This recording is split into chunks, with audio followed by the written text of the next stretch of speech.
Bharatiya Janata party के अनेक कार्यकर्ताओं पर ये ममता के गुंडों ने अत्याचार करा। 23 अप्रैल को ममता का हिसाब आप बरोबर कर दो, गुंडों का हिसाब हम बरोबर कर देंगे, हम बरोबर कर देंगे। सारे गुंडे उल्टा लटका कर सीधा करने का काम भारतीय जनता पार्टी करेगी। बंगाल में मतदान की तारीख जैसे जैसे करीब आ रही है, बंगाल चुनाव का सियासी पारा हर दिन बढ़ता जा रहा है। ममता के गढ़ में गृह मंत्री अमित शाह की किलेबंदी हर रोज हर जनसभा में ममता बनर्जी के लिए मुश्किल खड़ी कर रही है। शाह के निशाने पर रहता है गुंडाराज, जिस गुंडाराज के मुद्दे पर बीजेपी टीएमसी की ममता सरकार को घेरती रहती है और जनता से ममता बनर्जी की टीएमसी को उखाड़ फेंकने की अपील करती है। एक प्रकार से भ्रष्टाचार का अड्डा बनाया है। कई सारे भ्रष्टाचार के मामले ममता दीदी ने करे। एक ही बात कहना चाहता हूं, 26,000 युवाओं को नौकरी देने में फर्जीवाड़ा कर 300 करोड़ रुपया ममता के चेले खा गए और ये समझते हैं कि अब कुछ नहीं होगा।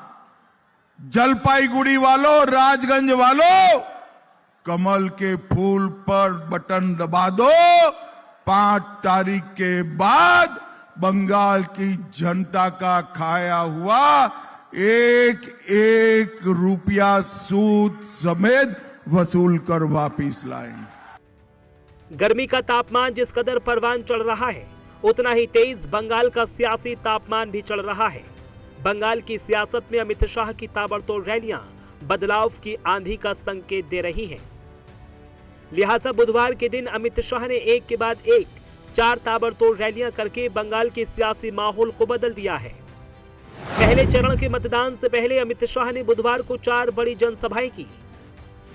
जलपाईगुड़ी, राजगंज, अलीपुरद्वार जिले के फालाकाटा और कूच बिहार जिले के तूफानगंज में उन्होंने रैलियां की। दार्जिलिंग में खराब मौसम के कारण उन्होंने वीडियो संदेश के जरिए सभा को संबोधित किया।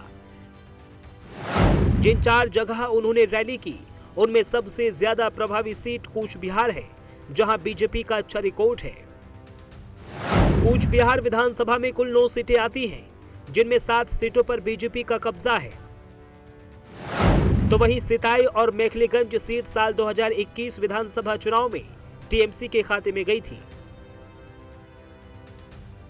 बंगाल चुनाव का बिगुल बजते ही गृह मंत्री अमित शाह ने यह ऐलान कर दिया था कि वो पूरे 15 दिन बंगाल में डेरा डालेंगे, जिसका असर भी उनकी जनसभाओं में देखने को मिल रहा है। साथ ही सियासी मंच से वो इस बात को भी दोहरा रहे हैं कि इस बार ममता की विदाई तय है। लिहाजा 23 अप्रैल को बंगाल में पहले चरण की वोटिंग होनी है, जिसमें देखना दिलचस्प होगा कि बंगाल की जनता किस पर भरोसा जताती है। Bureau report, prime news.